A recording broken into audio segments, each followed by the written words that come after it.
There are lots of different kinds of finials, and one of the things that Cindy Drozda talks about in her design is marrying the finial to the piece, making sure it flows well and fits the piece. So any one of these is, any one of the things, I've got like several pages of these, and this is on the website, but any one of these works for a given piece. This finial here, this is not that different from the one that Roger did on his vase over there, or not, Alfred did on his vase over there. It's simple, it's elegant. Alfred's has got a little bit more in it. It works well for the piece. Even this one here works, especially if it's on a Christmas ornament or one of those sea urchin ornaments. On the top, and you put a, the hanging thing through the top or whatever. This is a traditional finial here. You might find on a bedpost or something like that. This is another design. One of the things I liked about this one here is this bit in the middle here, separating the base from the onion bit on the top. These are all examples of design. This one is obviously kind of crude, but the design is not a bad design in and of itself. These are the sea urchin ornaments, some examples. Now, one of the things I want to point out about this picture is the person doing these, I don't know who it is off the top of my head, but they tried a whole bunch of different designs, all right? Execution maybe could use a little work, but the fact that he's trying all these different things and has incorporated a number of different elements into them, it's important to keep this in your head when you're designing your own finials. I like this one here too. This is a neat, I haven't actually tried one of these, but I like the way that looks. It's kind of funky, and that's on my list. I thought that one was ugly. Everything here I know are Cindy Drozda's, okay? And this is an idea of what you can see where her pedestals are substantially bigger than the rest of the finial, okay? But this is some ideas. I don't particularly like the transition. I'm going to be talking about some of my own opinions too. There's no wrong way to do this. If it's pleasing and it works, have at it. But I have my own way of looking at things I like and things I don't like, and I'll try to tell you why. And it may or may not work for you. May or may not work, be appealing. But I don't like the way this transition works here. I think it's a little stilted, but that's my own opinion. I don't like the way that works, but stock end, I'm going to turn a tenon and the base, okay? And then I'm going to immediately switch it around and put that end in the chuck and leave it there for the duration, all right? Towards the headstock. I'm going to leave the tailstock on for a little bit until it starts to get a little flaky, and then I'm going to take it off and put this other device on. One of the things, where's Jerry at? Jerry, there you go. Deep fluted bowl gouge. Start turning things very thinly. I'm going to be supporting the piece with my finger while I'm turning it with the tool.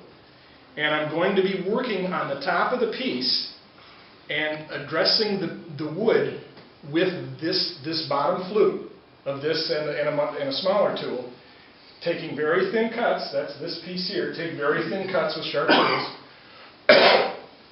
but it's cutting into it at least a 45-degree angle, if not more. I'm trying to do a very delicate, tight slice, taking very little wood, so that I don't, if I take too big a bite, I'm going to pop that thing right off or crack it or something. Okay? Here, I can't really see these lines very well, or I couldn't from where I was. This is a straight triangle here, okay? And then what she does is she tapers it inside a little bit, okay? So it's curving inside that triangle a little bit. And then she tries to have her finial touch that inside curve at least 3 points. One here on the pedestal, okay, at the bottom. Up here, this little feature at the top, all right? And then here, wherever her onion is, okay? And this isn't really easy to read either, but she also uses the golden mean or the golden ratio. And the golden ratio is 1.618 to 1, and she approximates it that way. So the top, 1.6, the bottom half or the bottom portion of it is 1. And that's the ratio she tries to get. and going corner to corner. And then I'm going to use a punch to give me holes here so I don't mess it up. That's a tool for breaking into cars. Is it? Yeah. It's a nail punch? Is that what you do with it? No, that's what the people who end up in my court do.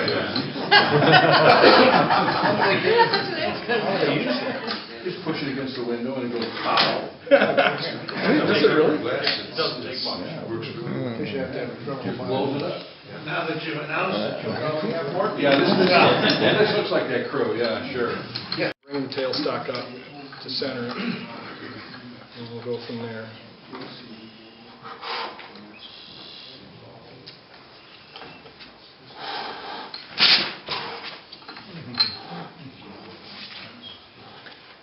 Pretty sturdy looking blade, isn't it? Yeah, why? Because they run slow. Yeah, you got that speed. All right, any questions before I wade in? How many times do you break these? Sure. In making these and practicing, I made like 10 of them, and only one of them broke. And Chris, you were there when we did that, and it broke because I didn't have it. It was just sort of wobbling.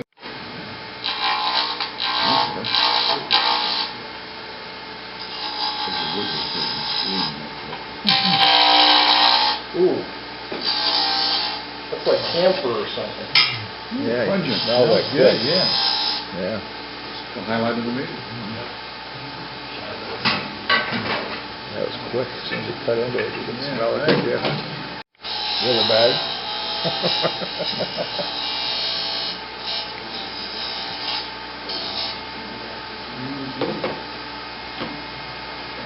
Probably in somebody's way here. No, you can't. Me. You tell us,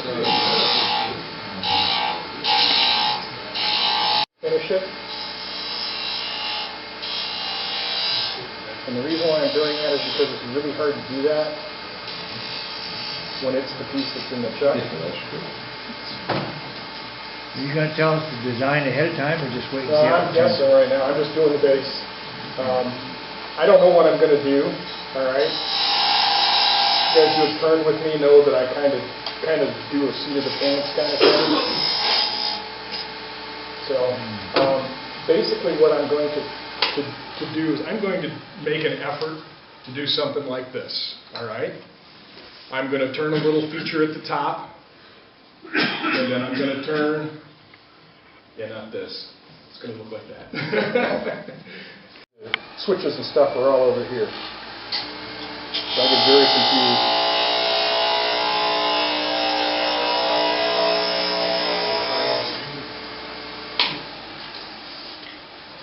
God, that's strong,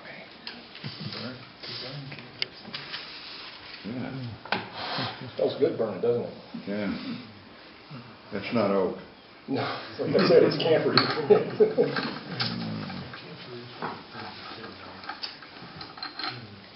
Camera up there. That's all I've got so far. Is just the tenon and the bass. All right.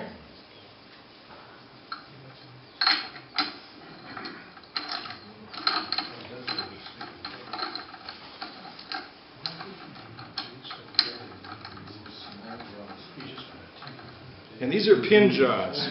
Now, when I first decided to do this, I talked to Alfred and everybody and said, I'm going to need to use pin jaws, and they said, we don't have them. So I tried to make some, and that was a disaster. And I'm just using this right now to center it so that I get as much of the wood. You know, I have as much of the wood to work with as I can have. Yeah. And very soon I'm going to have to take the tailstock off, because as soon as I get thin up here doing this part, it'll become unstable.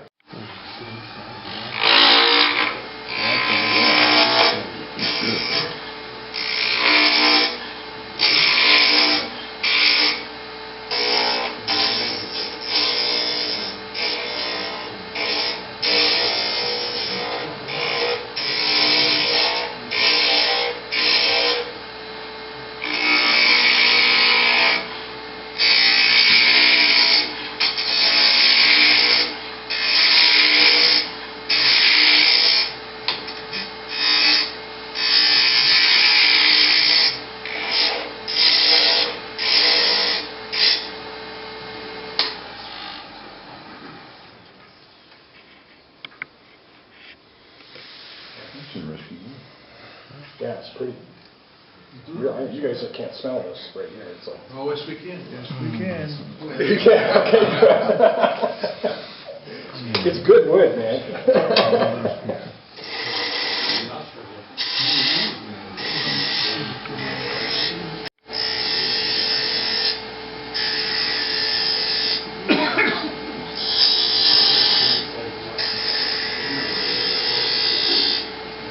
All right, now, what I'm going to try to do right now is I'm going to try to make a place for the string from the string steady rest to go. So that's going to be my next step.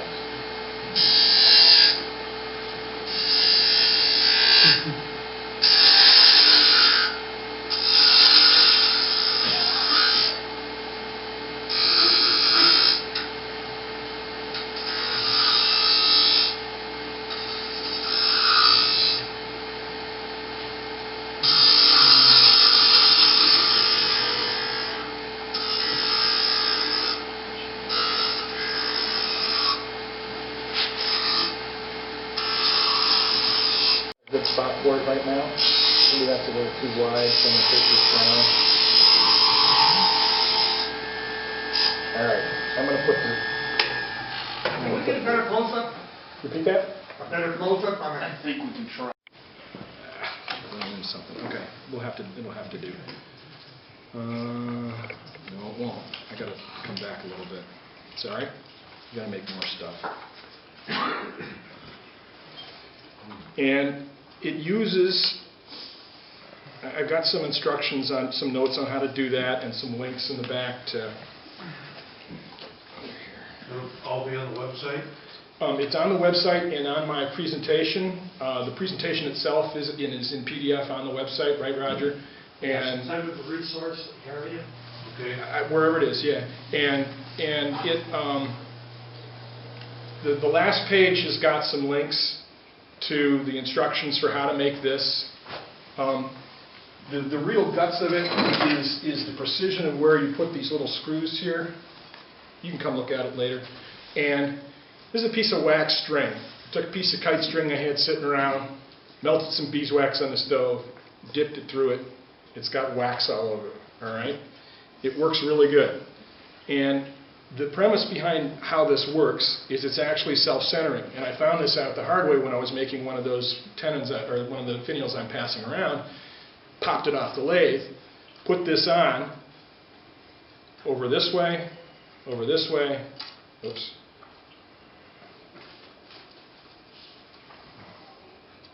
You loop it around 3 points, and it self-centers itself, all right? Now because it's waxed, I can do this, and it's not going to come off, okay?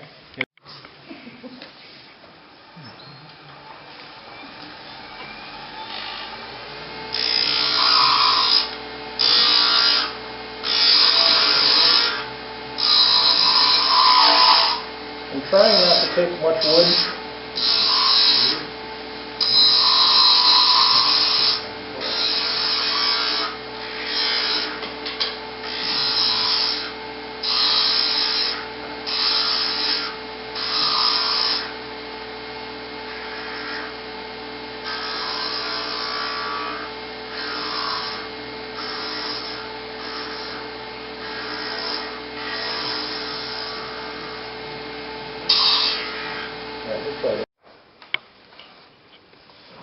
Are you going to use the steady rest now? I'm going to use the Can we steady. switch to the other camera then, and you can demonstrate from the other? I like the 3.1 better than the 4.1. The 4.1 looks like this. Okay? There's the first two, there's the second two. Okay? You see that? Your arm's in the way. Oh, sorry. Yes. Thank you. Okay. So, all right, here, let me see if I can show you. Okay? All I've got is a simple loop in one end. All right? Put it over one of my screws. Over here, to here, to here, to here, to here. All right? That's the 4.1. All right? Down to here, down to here, and then back to the original one. Okay? That's the one I'm going to use right now. All right? Now, just to show you what this looks like.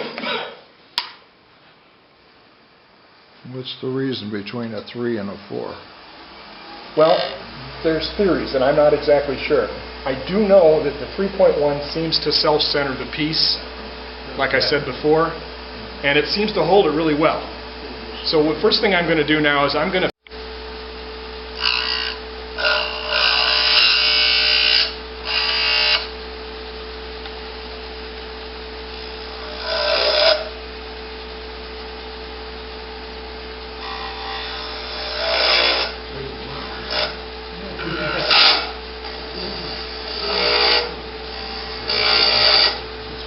switch to the detail gouge.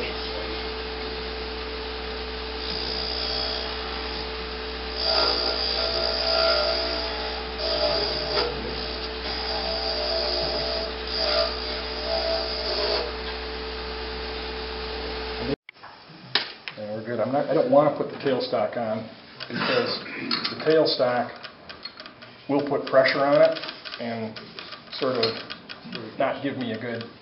Crank it down here. Wait, no, I guess it wasn't.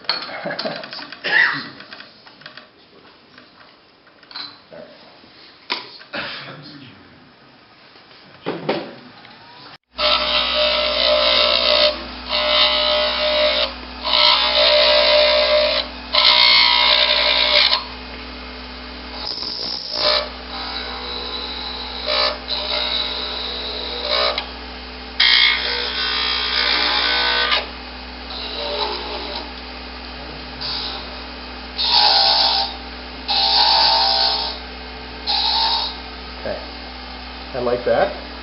Demonstrations of this where people had multiple ones of these. So they had, they had something that was this thin and this long, and they had like 6 of these.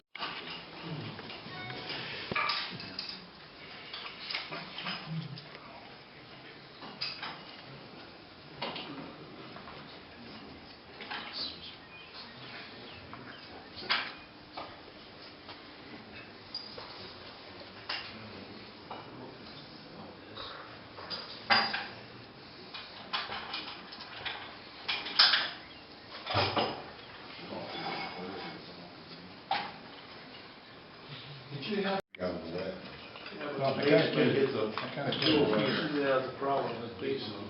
Got to get it here, and there's ½ inches, so mine is 10 1/4 inches from my lake bed to the center. And the center, where the center is really, really important because that's each one of these screws on the outside is can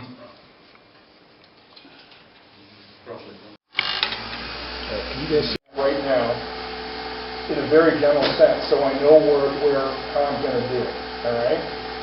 So I'm going to start here and say, this is like the tooth of my onion ball, and I'm going to pull it down like that. And then the rest of it is going out that way, so I'm going to start going this way.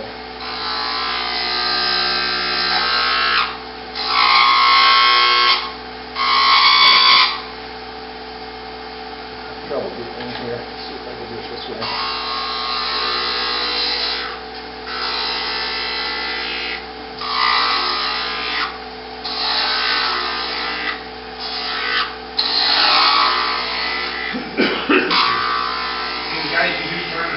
I'm sorry? Right hand bevel, absolutely perfect.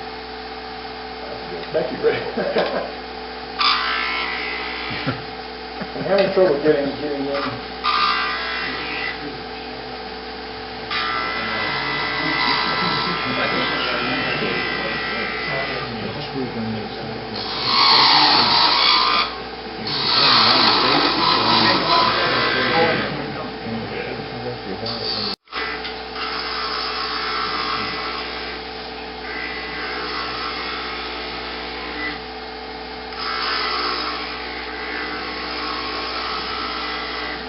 I'm going to try something here.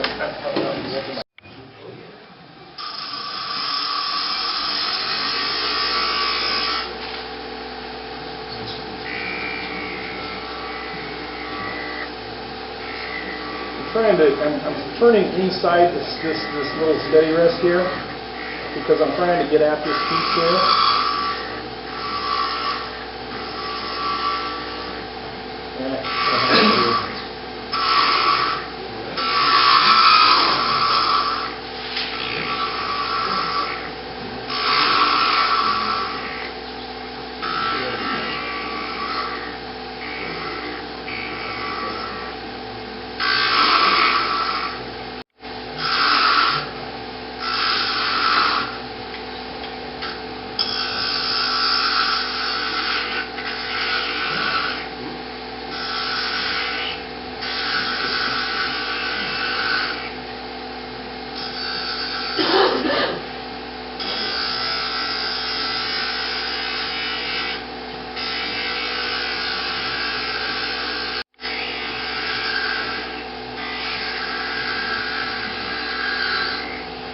And I can hear a little bit of chatter there.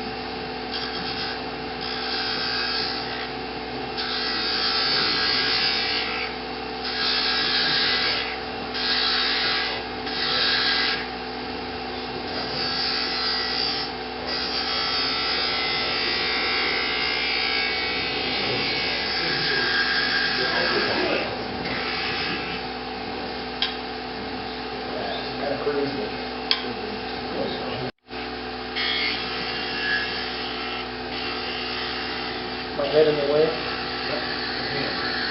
Not much to do. All right, this is where I'm sitting on. I'm sitting on the top of the piece. I've got the tools laid on the tool rest like this.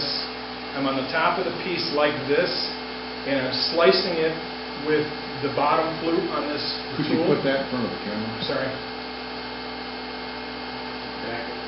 There you go. Okay. I've got it on the tool rest like this. Okay?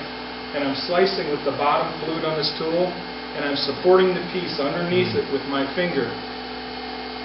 Okay? Trying to apply equal pressure so that it doesn't break. And I'm trying to take very little, and I'm trying to smooth out the aberrations. There's some I can't get at because I'm inside the tool rest here. I'll let you guys see that when I pass it around. But by and large, this is sort of where I wanted to go. It's more like in here. Okay?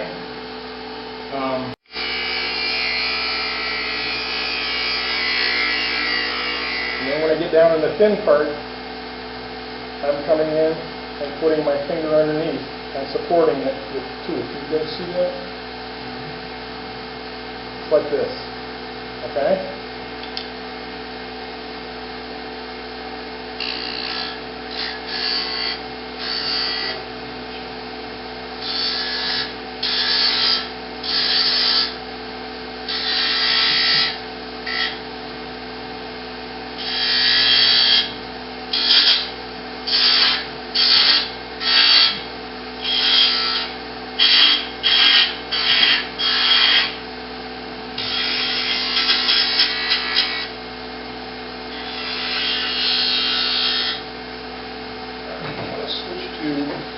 Detail gouge. This started off as a spindle gouge, okay? The shallow fluted spindle gouge. I changed the angle on it and brought the shoulders back. I often use it like this, so it's cleaner than it's safer than a skew, which I have used as well. And it lets me roll it into a groove to get a good. So I'm going to get a good groove and curve. So I'm going to take it like this, and I'm rolling it into the groove. Okay?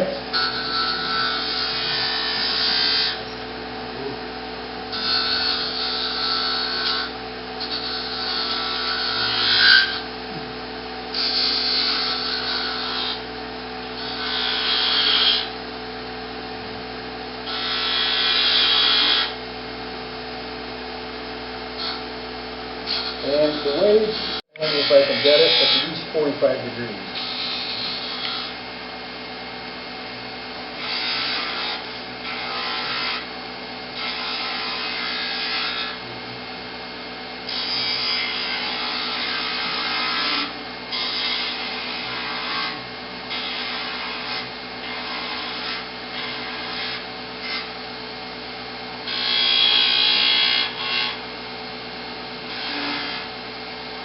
I'm trying to turn on this part of the flute here, right up on the edge. It's not at the center. It's on the left side of it, and I'm trying to, because that's the point where the tool is addressing the wood, and it's a pretty steep angle, so it's slicing the fibers rather than scraping.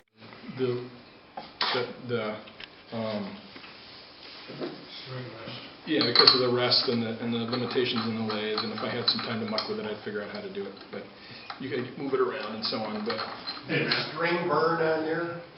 What it is, there's a little bit of string burn, but it's mostly wax.